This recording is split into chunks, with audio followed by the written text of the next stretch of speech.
para você que nos acompanha. Esse é o podcast da Globo Rural, edição especial AgriShow em Ribeirão Preto. Eu estou aqui com a Estela Dias, da John Deere, e você vai acompanhar um papo ótimo sobre conectividade, inteligência artificial e automação, não é mesmo, Estela? Maravilha. Obrigada por ter vindo. Já vou começar te perguntando sobre inteligência artificial. Muitos produtores enviaram questões para a gente sobre como a inteligência artificial tem sido aplicada nas máquinas e, de fato, elas estão agindo no campo, especialmente aqueles que ainda não aderiram à tecnologia. Então vamos lá, para começar a falar de IA, eu gosto de voltar aos princípios, né? A gente se empolga bastante, né, com essa tendência de inteligência artificial, mas eu gosto sempre de relembrar os conceitos de agricultura de precisão, né? A gente tem há mais de décadas aí esse conceito de agricultura de precisão já funcionando e muitos produtores adotando, e dentro disso veio uma evolução da agricultura de precisão, que através dela a gente teve a capacidade, com sensores que já atuavam ali no campo, de começar a coleta de dados. Então esse foi o primeiro passo, né? Depois teve uma evolução muito grande dos equipamentos de conectividade e agricultura digital. Foi quando a gente começou a ter as plataformas, porque a gente tinha sensores já no campo há muito tempo, a gente tinha capacidade de trazer mapas de produtividade, né? Essas coisas que iniciaram a agricultura de precisão, mas a gente ainda precisava de softwares desktop na época para tratar esses dados. Era uma coisa um pouco mais morosa. Então, de alguns anos para cá, quando veio a agricultura digital e a capacidade das máquinas se conectarem, isso se facilitou muito, né? De já trazer em tempo real, né? De eu conseguir me conectar e ter esses dados em mãos. E isso é a base da alimentação para o que a gente chama de inteligência artificial. Eu costumo dizer que a gente não consegue evoluir com inteligência artificial se a gente não tiver dados. Então é legal exemplificar isso para as pessoas, que isso não começou agora, né? Precisou dessa jornada acontecer para a gente estar vivendo agora esse momento com a inteligência artificial. E quando a gente fala de precisão, isso está associado diretamente a uma conexão, estar online, porque é o imediato, né? O tempo real da meteorologia, o tempo real de quantos hectares foram colhidos, é isso? Quando a gente fala em precisão, a gente pode relacionar isso, mas a gente relaciona também assim, como é que eu aproveito, que é um conceito muito básico da agricultura de precisão. A gente parte do princípio que as áreas não são todas iguais, elas têm variabilidade. Para eu tratar a variabilidade, eu preciso de precisão para eu conseguir produzir mais com a mesma quantidade de áreas. Então, quando a gente fala precisão, a gente está relacionando a isso. Como é que eu trago as tecnologias que otimizam o uso da minha área, para que eu consiga produzir mais com a mesma quantidade de recursos ou menos recursos. Que é o que todo produtor quer, afinal, gastar menos, otimizar mais, produzir muito, muito, muito mais, né? E a gente está passando também por algumas transformações no campo, e a AgriShow é sempre um local onde as marcas lançam ou relançam seus melhores investimentos de fábrica mesmo, de inteligência artificial para automação. Como está acontecendo na John Deere e o que é a diferença de inteligência artificial para automação, né? Elas são conceitos complementares dentro de uma máquina. Vamos lá, então, para eu conseguir te exemplificar isso melhor, eu só consigo ter níveis de automação mais altos, vamos dizer, mais elevados, se eu tiver a inteligência artificial trabalhando por mim. Né? Então, primeiro eu preciso ter inteligência humana para eu criar os algoritmos que eu preciso criar para tratar esses dados que a gente já vem coletando há muito tempo, para isso se transformar em inteligência no equipamento. Eu tendo inteligência no equipamento, eu consigo automatizar funções.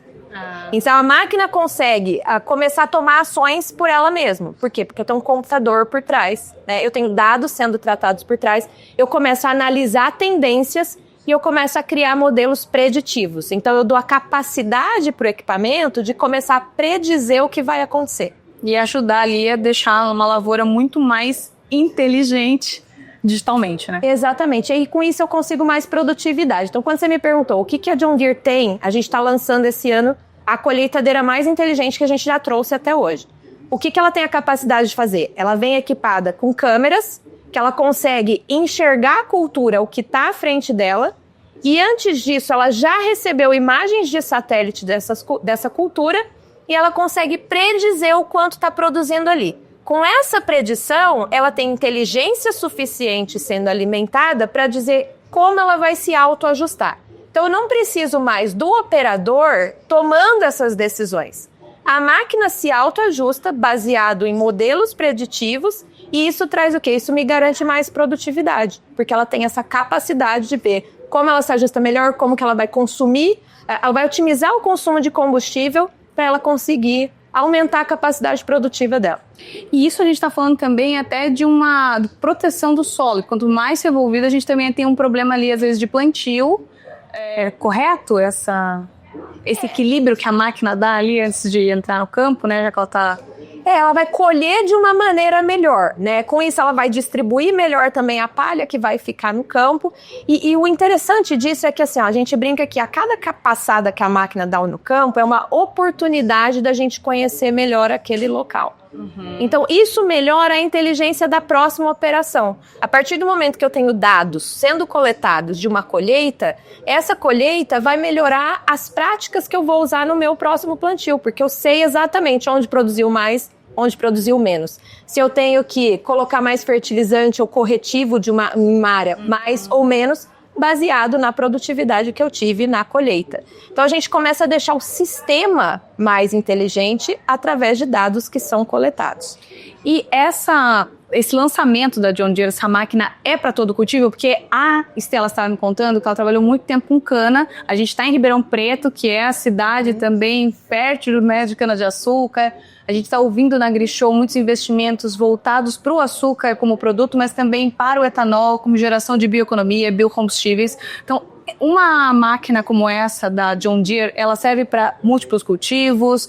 Vocês têm um foco especial para o trabalho esse ano, para o produtor de cana-de-açúcar, de grãos, que está com dinheiro no bolso, por exemplo? Ótima pergunta. Essa máquina específica é uma colheitadeira de grãos. Então, ela colhe só de milho. Né? Vamos pensar em grãos. Ela é diferente da colhedora de cana. Né? Então, mas para sistema de produção de cana, a gente também tem outras soluções. Então, a gente está trazendo, por exemplo, esse ano, um sistema que a gente chama de controle de tráfego para a cana-de-açúcar. Um dos maiores problemas que afetam produtividade em cana-de-açúcar é compactação do solo. Então, a gente traz uma combinação de soluções que ela começa desde o plantio, a gente tem a capacidade de colocar o que a gente chama de receptor, que vai garantir a precisão do plantio no implemento plantadeira, mapear exatamente essas linhas de cana onde elas foram plantadas e através de soluções inteligentes da John Deere, eu tenho e máquinas conectadas, a próxima operação que entre ali, ela já recebe essas linhas da cana-de-açúcar e ela já indica para o próximo equipamento qual que é a linha exata que ela tem que entrar. Para quê? Para compactar sempre o mesmo lugar. Então, a gente chama isso de controle de tráfego. A gente vai garantir que todas as operações da cana-de-açúcar, até chegar na colheita, elas vão passar exatamente no mesmo lugar. E com isso a gente também tem uma eficiência do maquinário todo que pode estar, no caso das soluções da John Deere, conectados um com o outro. O produtor que tem uma máquina da John Deere que tem conectividade consegue também fazer com que o seu meio ali esteja mais eficiente, se ele tem máquinas de outras máquinas, por exemplo? Toda a inteligência que a gente traz, o pacote tecnológico que a gente traz, a gente expande para outros equipamentos além de só John Deere. Né? Então, basicamente, hoje, para eu conseguir coletar dados dos equipamentos, eu tenho que ter um modem de conexão, igual a gente tem um modem de internet na nossa casa, toda máquina pode receber um modem. Eu tenho um monitor dentro da máquina, que é como se fosse o nosso computador, é a interface do operador.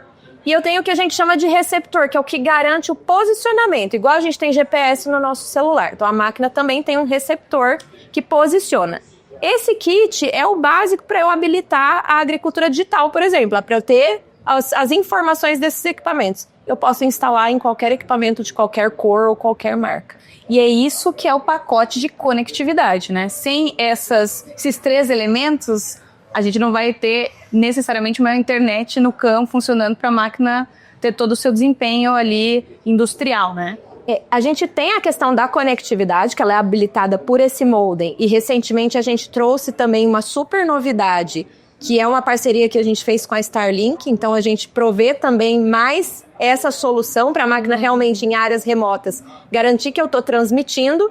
E esses outros 2 componentes são os que vão ter a capacidade de capturar os dados. Então, faz parte de um pacote, né? Eu tenho que ter conexão e eu tenho que ter capacidade de capturar dados para poder formar mapas de produtividade, mapas de aplicação e a partir daí o produtor conseguir tomar algumas decisões. Falando em decisão, como que o produtor está ouvindo a gente falar desses mapas todos? Como ele trabalha com isso sozinho? Tem assistência técnica, são muitos relatórios, ele vai ter que ficar olhando planilha, papel... Vamos lá, ele tem 2 opções. E isso foi um salto muito grande que a gente deu de 2018 para cá, né? Quando começou a se democratizar mais a questão da agricultura digital. Então a John Deere também trouxe a nossa plataforma digital, que se chama Operation Center, é o John Deere Operation Center. É uma plataforma gratuita, então todo produtor que tiver uma máquina John Deere, ele pode ir lá abrir uma conta e conectar essa máquina. Os dados vêm de forma muito fluida. A partir do momento que eu tenho uma máquina conectada no campo e ela está ali habilitada para fazer esses mapas, em questão de alguns segundos, e ele pode ter isso na plataforma web ou no aplicativo de celular, ele consegue acompanhar já a operação dele. Então, se eu tenho um pulverizador no campo fazendo a aplicação, ele consegue ver praticamente, se ele tiver conexão, em tempo real, qual que é a dose que está sendo aplicada, se está sendo mais do que ele planejou ou menos do que ele planejou, para daí ele poder realmente tomar uma decisão em cima disso. E essa plataforma é gratuita. Se ele, não sei por onde começar, não sei, primeira coisa é ele procurar um concessionário John Deere. Então, o concessionário tem toda uma equipe especializada para dar esse suporte e ajudar ele nesse primeiro passo em como é que ele traz a agricultura digital para a fazenda dele. Legal. E a gente também está falando de um posicionamento do Brasil como o gigante de produção agrícola, segurança alimentar, com digitalização, com tecnologia. Como a empresa tem visto o mercado brasileiro para esse tipo de solução? Que geralmente são soluções mais caras, que o produtor tem uma reticência de investir porque ele está sempre de olho com cálculo à risca ali em rentabilidade, no que ele vai deixar para investir para a sua próxima colheita. Como que fica isso em termos de custo para o produtor e também como o Brasil tem avançado nisso? O produtor brasileiro está ávido por essas tecnologias. O produtor brasileiro, ele é ávido, né? Ele é um produtor, se a gente pegar a pesquisa da McKinsey que foi feita há 2, 3 anos atrás, a gente vê o quão mais ávido o produtor brasileiro é em relação ao produtor americano. Então, existe esse apetite. Em relação à John Deere, a gente tem investido muito em trazer mais soluções que atendam à agricultura tropical, pensando justamente nessa necessidade, né, na necessidade de, muitas vezes, áreas dentro do Brasil que tem mais de uma safra, então uma agricultura bastante intensa. Então, a John Deere está olhando para isso, para a gente ter soluções específicas, e a gente também está trabalhando em diferentes modelos de negócio para a gente poder realmente democratizar essas soluções. Algo recente que a gente trouxe, por exemplo, é a capacidade de fazer upgrades nas máquinas que o produtor já tem. Então, ele está interessado numa tecnologia John Deere, mas ele não está pensando em trocar a máquina. A gente trouxe a tecnologia para ele poder fazer um upgrade naquela máquina que já existe. Então, desde tecnologias básicas, como esse pacote que eu te expliquei, até tecnologias mais avançadas que a gente está trazendo, que usa inteligência artificial, por exemplo, em pulverização, para ter a capacidade de fazer pulverização seletiva, que é identificar onde tem planta daninha, por exemplo, e agir ali, a gente traz com essa opção de fazer um upgrade no equipamento que ele já tem. E a gente está falando muito aqui no GRCast sobre soluções também que têm uma celeridade de aplicação, porque o produtor também está correndo contra o tempo. Essas soluções que você nos apresentou, que também estão sendo desenvolvidas no Brasil, elas têm um resultado rápido? Elas começam a operar e já trazer resultado nos primeiros testes para o produtor? Eu vou te dar o exemplo, então, dessa específica de pulverização. Então, quando a gente fala em pulverização seletiva, pensa que antes de uma solução dessa, um pulverizador tem que passar numa área aplicando toda aquela área. A partir do momento que eu tenho a capacidade de um equipamento ser equipado com câmeras, onde essas câmeras têm a capacidade de identificar só onde eu tenho planta daninha, e ela tem inteligência para agir naquele momento.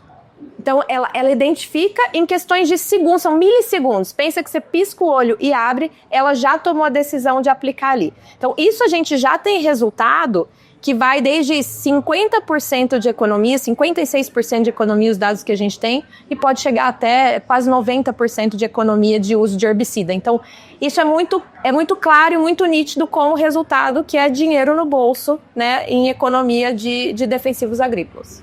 Safra recorde de grãos 2025-26 no Brasil. Como é que fica, Estela, as projeções também da John Deere para o relacionamento e investimento com o produtor, especificamente desse segmento? A John Deere continua super comprometida em continuar os investimentos que a gente tem feito no Brasil. Então, se a gente for pensar nos últimos 5 anos, nós investimos 3,3 bilhões de reais aqui. A gente continua investindo em pesquisa e desenvolvimento. Recentemente, a gente investiu 180 milhões no nosso Centro de Pesquisa e Desenvolvimento voltado à agricultura tropical, aqui no estado de São Paulo. Então, a gente tem um compromisso muito grande de continuar evoluindo com o produtor. A gente sabe que a agricultura é cíclica, mas a gente está firme no nosso compromisso de continuar os investimentos no Brasil. A gente teve uma informação da John Deere que também há uma previsão de um crescimento quase nulo ou até negativo. Isso vai impactar no financiamento das máquinas, vai impactar no relacionamento com o produtor de forma indireta, já que esse crescimento pode não ser tão alto em 2025? Não, o nosso relacionamento continua e as nossas ofertas continuam, a gente está sempre ao lado do produtor, trazendo as melhores soluções, que o nosso foco é que ele sempre seja o mais rentável, produtivo e sustentável. Estela, então, obrigada por participar do GRCast, edição especial da AgriShow em Ribeirão Preto. A gente tem um monte de informação sobre conectividade, inteligência artificial, máquinas, e você pode rever tudo no YouTube e no Spotify. Se você não assistiu o primeiro episódio, eu sugiro que você clique aí, salve essa lista e não deixe de ver, não é mesmo, Estela? Com certeza. Obrigada pela oportunidade. Obrigada a você. Até lá, fica ligado no próximo terceiro GRCast na AgriShow.